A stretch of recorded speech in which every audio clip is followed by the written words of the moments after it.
What is up, everybody? Tutorial Lance here, bringing you with a brand new video. We're going to be discussing over Agent Ice's video about if Yugioh is a dying game or not.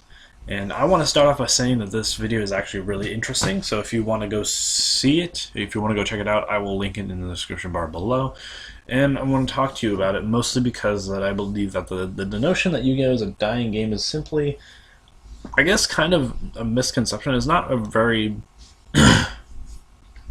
I guess it's not a very unpopular opinion, but I believe that is a very uneducated opinion. Simply because that there's always this vocal minority that believes that that the game of Yu-Gi-Oh is always dying. I mean, for every ban list, every set that comes out, everything that anything that Konami does, Yu-Gi-Oh is dying.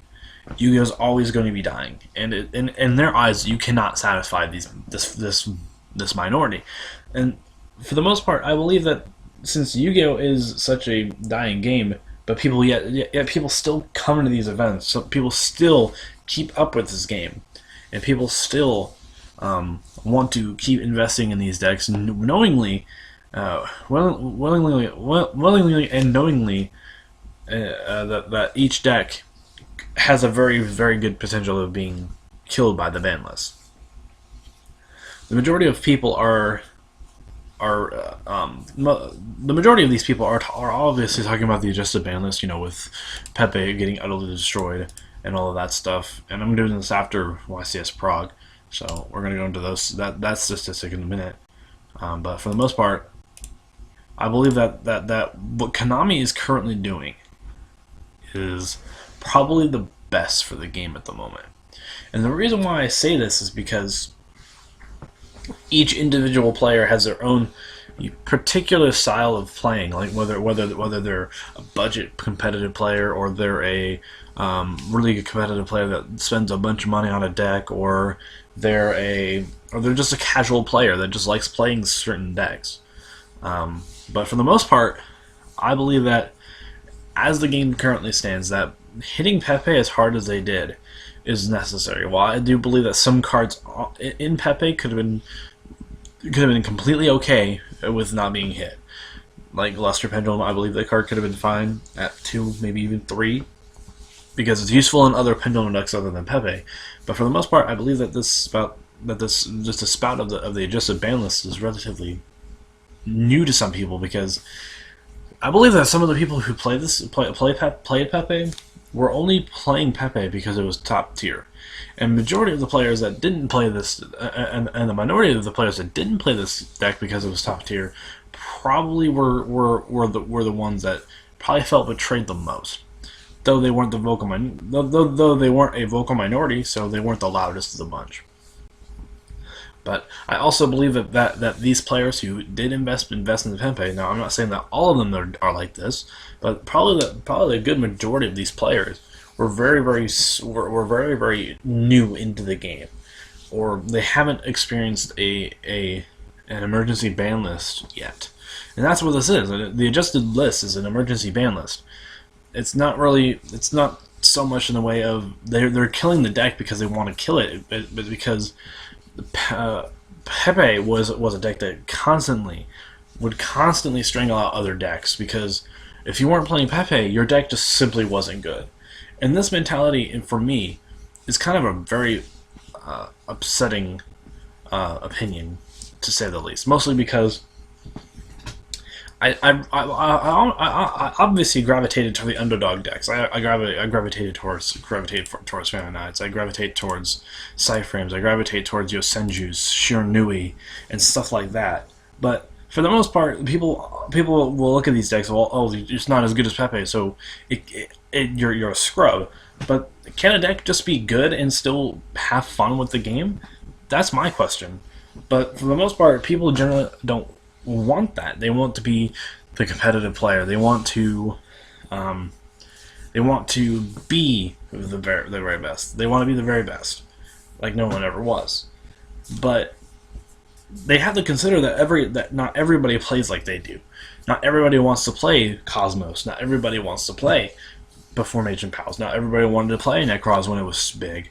Not everyone wanted to play Cleaforts when they were big.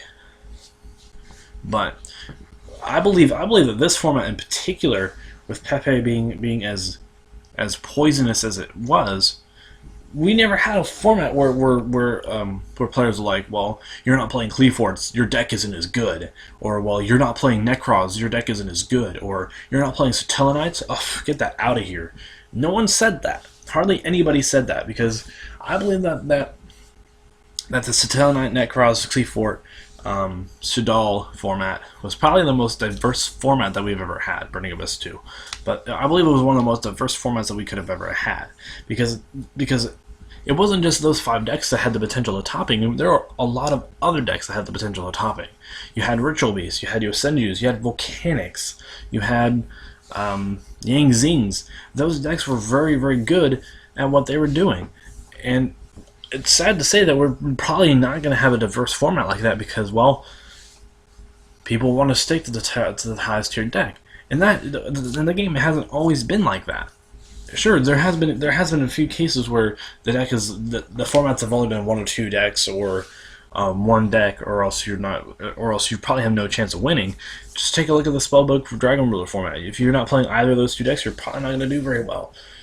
But for the most part, I believe that for the most part, each individual format, where it was pretty diverse, where you had more options than just 1 or 2 decks, was when the game was at its healthiest, I believe.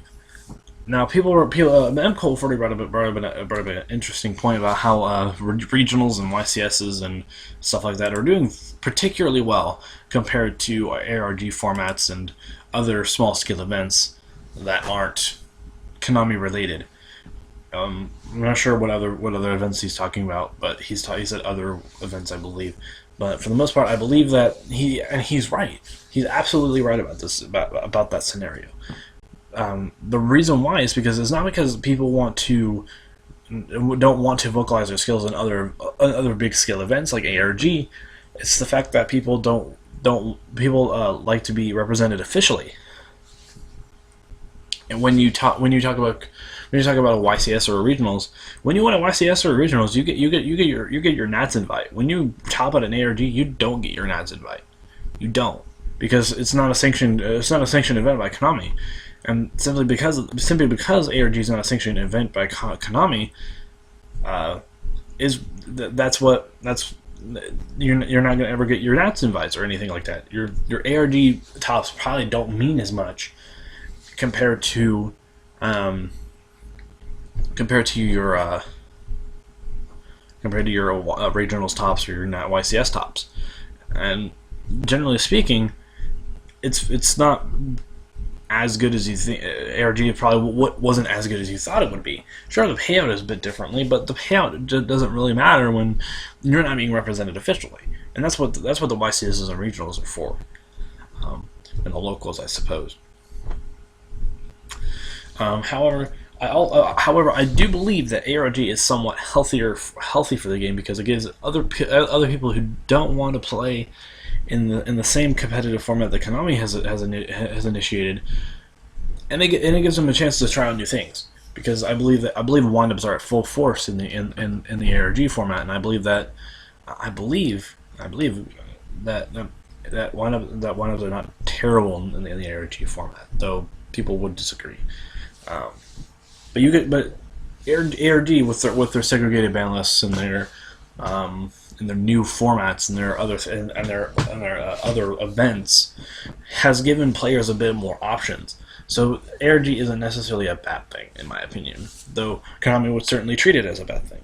Certainly treating them as a bad thing, considering that they're blacklisted on most formats. And I want you to look up some statistics. I believe XKiss4666 talked about them. Let me just scroll down real quick. Let me scroll down to it. I believe he talked about YCS Prague and how the event themselves. You can see right here that Draco and Pals are doing particularly well. They top the majority of the format.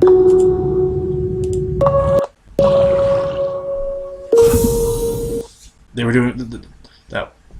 It's because of that that Pepe is not dead anymore. So, since even though probably this deck didn't probably win the event, I mean, it might have won. It might have won the event, but still, it doesn't. I mean, it still reinforces the point that Pepe, people who still want to play Pepe can still play Pepe. They just have to readjust the deck. But and most and the reason why the majority of players who are vocal about Pepe being hit like that is because it only got 2 weeks. 2 weeks to hit, 2 weeks to thing, 2 weeks, and having no time limit to play with these decks, because I believe that Prog didn't have a chance to play this deck yet, but that's how things happen. You win some, you lose some. The problem with no, that's not what I want to talk about. Another thing that I want to talk about is Monarchs in particular.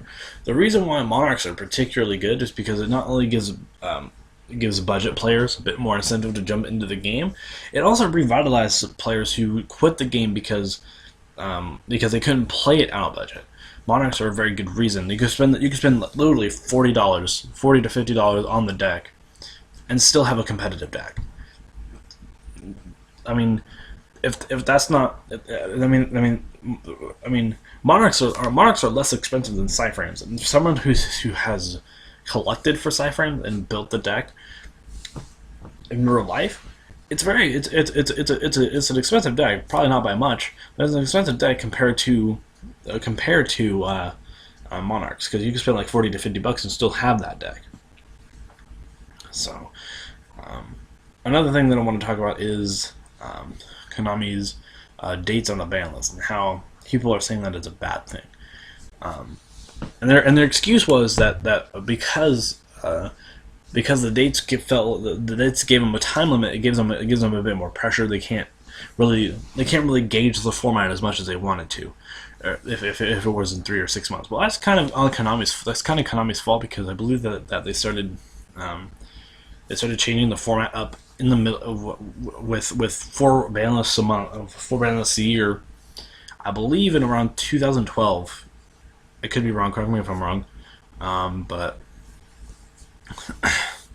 now we're liable to have up to 2 to 3 lists a year, and they're liable to gauge the format a bit easier simply because, well, this deck is obviously doing really good, so we should probably neuter this deck. We should probably hurt this deck. And then Kofori also brought up an interesting point about, now, since the ban list has no date, it gives Konami a bit more reason to watch YCSs and see what is cancerous and what is not. So let's say that in YCS Prog, they take a look at YCS Prog very closely, and they say, oh well, Draco Pals is pretty good right now, so they should probably do something about it. They probably won't do something about Draco Pals, considering that it's still Pepe in disguise, and it's still a very good deck, and it's just and it's very recent. I mean, they could look at Cosmos and say, well, Cosmos is doing very good. I mean, we should probably do something about that. We should probably do something about Cosmos. We should probably hit Cosmos at some point. That way the gauge is set, and that way the bar is evened a bit. They're like, okay, we'll just hit Dark Destroyer to 1, and we'll see how the format goes. And then people start playing Dark Eclipse at 2, and then people play Cosmo Dark Destroyer at 1. And then people are like, oh, well, Cosmos are still doing pretty good, so we're going to hit it a little bit more. We're going to hit Farm Girl to 1. Or we're going to put Farm Girls to 2. That way it's not as explosive. And we're going to put Reasoning to 1, because Reasoning is a ridiculous card. So that way, but the deck will still be playable. This gives Konami the chance to cut down decks without actually destroying the decks so rapidly as they used to. When the October list came out, they neutered a bunch of decks. They neutered Necrons, they neutered Cleaforts, they killed Shaddolls, they killed Ritual Beast to an extent, and they slightly killed Burning Abyss, even though Burning Abyss is still alive and well today. But still, they killed that deck simply because, well, they've been running for about 8 months, a year to 8 months. So, I mean, and sometimes even longer, probably. But from that point forward, they had to hit the deck mostly because it was too good. It was really good. But people were upset about it because they neutered all these decks one after the other, and they didn't really give them a due process. They didn't limit them as much as they could. They could have said, okay, we can gradually ease players into the ban list by saying, oh, well, we're going to put El Shaddai Fusion at 1. We're going to put Sinister Shadow Games at 1. You can play the game. And then the deck would still be doing good. Oh well, we're gonna put Construct down. We're gonna ban Construct, and we're gonna limit Window. That way, people will stop playing the deck. And then when Shadows aren't on the radar anymore, they get like, oh, we're gonna put Construct at 1. We're gonna unlimit Window, and we're gonna Window, and we're gonna unlimit Sinister Shadow Games. That way, people can play the deck.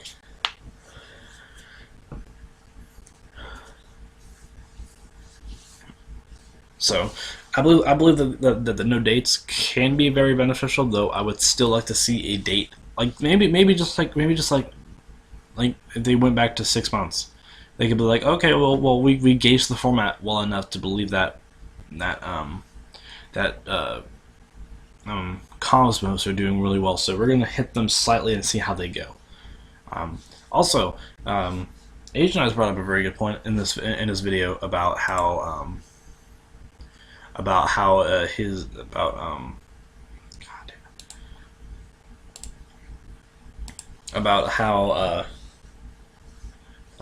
the comic continually will re-release certain cards. Like they'll release Solemn Judgments, they'll release Cleafort Scouts, they'll release Stratoses, they'll release MSTs for certain decks, Foolish Burials for the decks, but keep them at 3 only to limit them in the future.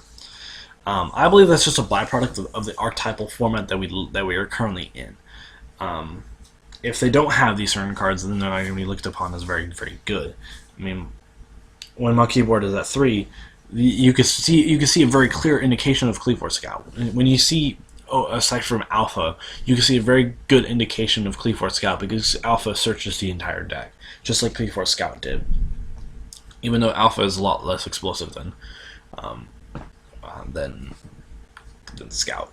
However, it still stands to reason that people who invest in these decks, who have Stratos-like effects, or have Cleafort Scout-like effects, who have Solemn Judgments, Foolish Burials, etc., Monster Reborns, only as long as it's confined into that one archetype, I believe it's okay for them to continually make those cards.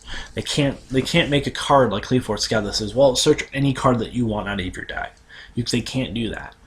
They can't say, well, they can't bring a Foolish Burial back to 3 because, well, then everyone would play Foolish Burial rather than that card that's specifically derivative for that archetype.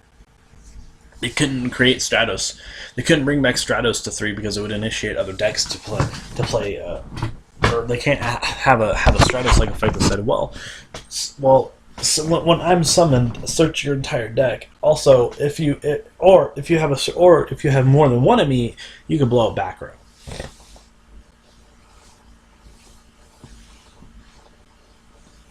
We cannot. However, I believe that they're smart enough to know which cards can never be replicated. Again, like we haven't had another Trigger, because Trigger would just be absolutely insane. If Cosmos or Dracos or Performance Plus got a Cleafort Scout, or they got not a Cleafort Scout, they got a Trigger, the deck would probably be insane. If Trigger was a generic rank 4, it would be insane.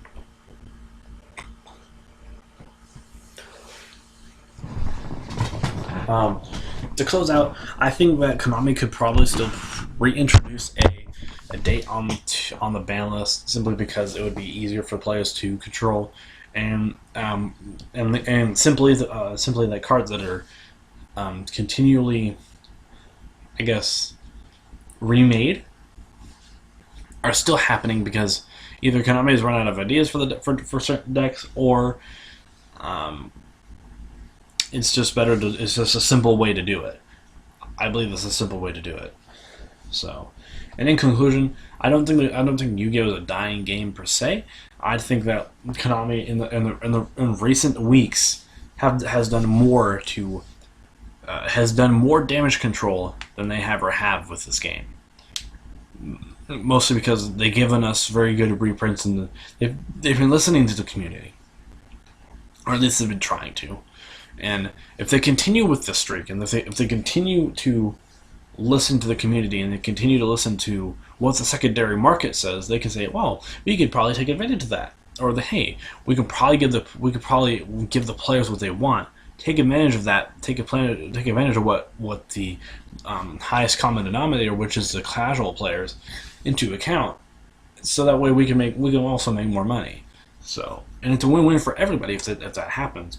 It might not be a win-win for the player who invests like $500 into a deck, but still, that's the name of the game, and that's how you play the game. So, in conclusion, I know I said that like 3 times already. I don't think this game is dying, and I just feel as though that people who believe that Yu-Gi-Oh is a dying game are the same kind of people who always believe that the game is dying, but they still stay here anyway.